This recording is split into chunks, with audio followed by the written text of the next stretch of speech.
A reading from Acts chapter 18, verses 19 to 26. They arrived at Ephesus, where Paul left Priscilla and Aquila. He himself went into the synagogue and reasoned with the Jews. When they asked him to spend more time with them, he declined. But as he left, he promised, "I will come back if it is God's will." Then he set sail from Ephesus. When he landed at Caesarea, he went up to Jerusalem and greeted the church, and then went down to Antioch.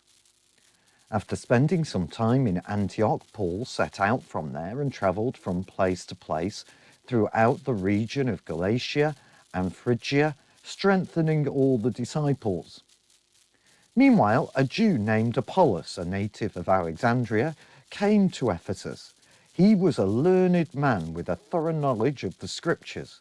He'd been instructed in the way of the Lord, and he spoke with great fervour and taught about Jesus accurately, though he knew only the baptism of John. He began to speak boldly in the synagogue. When Priscilla and Aquila heard him, they invited him to their home and explained to him the way of God more accurately. So Paul moves on. He takes Priscilla and Aquila with him. Do you remember? It's about teamwork. And he goes to the synagogue, as was his custom, and he reasons with the Jews. Now, he gets on so well, and now let's be honest, that makes a change, doesn't it? That they want him to stay. But he declines. And I find that quite surprising. He's having a successful ministry, so shall we stay? Surely even he would have been tempted to stay. But notice, regardless of success or failure, it's dependent on God's will. Verse 21. But as he left, he promised, "I will come back if it is God's will." So Paul moves on, following God's will. But for ourselves, how do we know what God's will is? Now, obviously, every situation is going to have its own nuances. But it's about reading our Bibles. Now, reading our Bibles will not tell us what we to do in a specific situation, but what it will do is it gives us principles to apply to a situation. And those principles, we don't go against them. God's will not be contrary to the principles he's revealed in the Bible. That's why it's important we spend time reading our Bibles, that we use perhaps Bible reading notes to help us to understand what the Bible's saying and to help us draw out of the Bible what those principles are. So it's about reading our Bibles and applying the principles the Bible teaches to our daily lives. It's about praying fervently, about being on our knees, asking God to show us the right way. And it's about remembering that whatever decision you make, if you made it in the light of trying to apply the Bible's principles to your life, and by praying, then whatever decision you make, God promises he will be with you.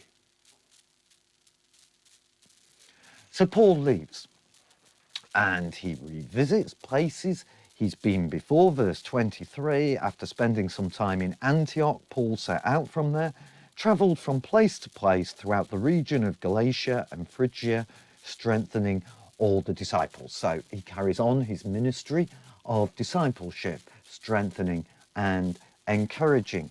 Then in verse 24, we get a change. We now shift from Paul to following Apollos. Now, Apollos is, we read, a learned man, verse 24. He's got a thorough knowledge of the scriptures. He's a very talented speaker, verse 25. He spoke with great fervour, taught about Jesus accurately.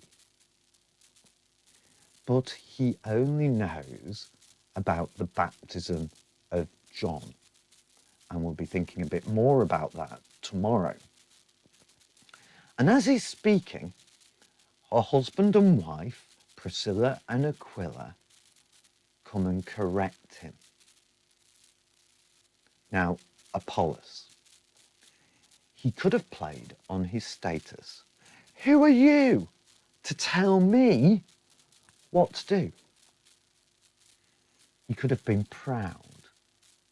He could have rejected their help. Because let's be honest, none of us like to be corrected.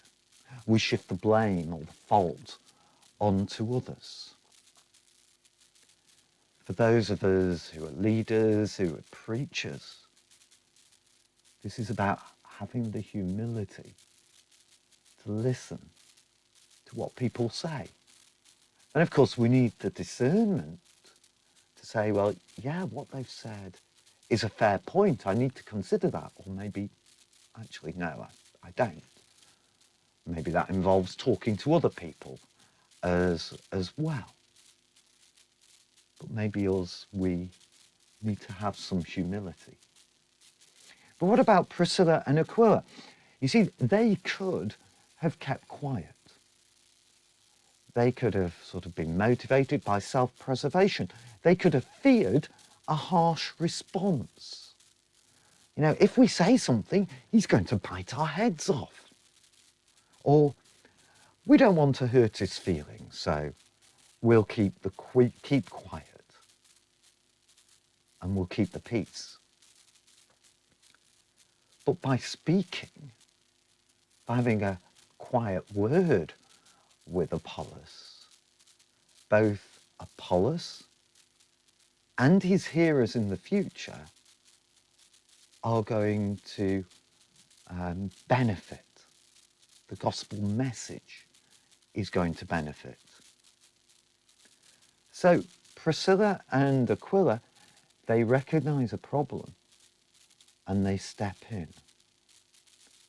They're in the right place at the right time and use their gifts, in this case, to correct Apollos.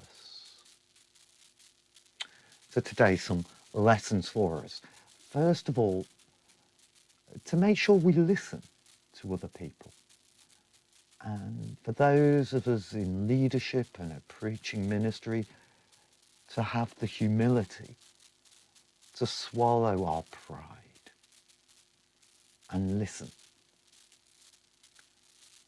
But it's also about being prepared to use our gifts to maybe identify a problem and lovingly try and correct that problem.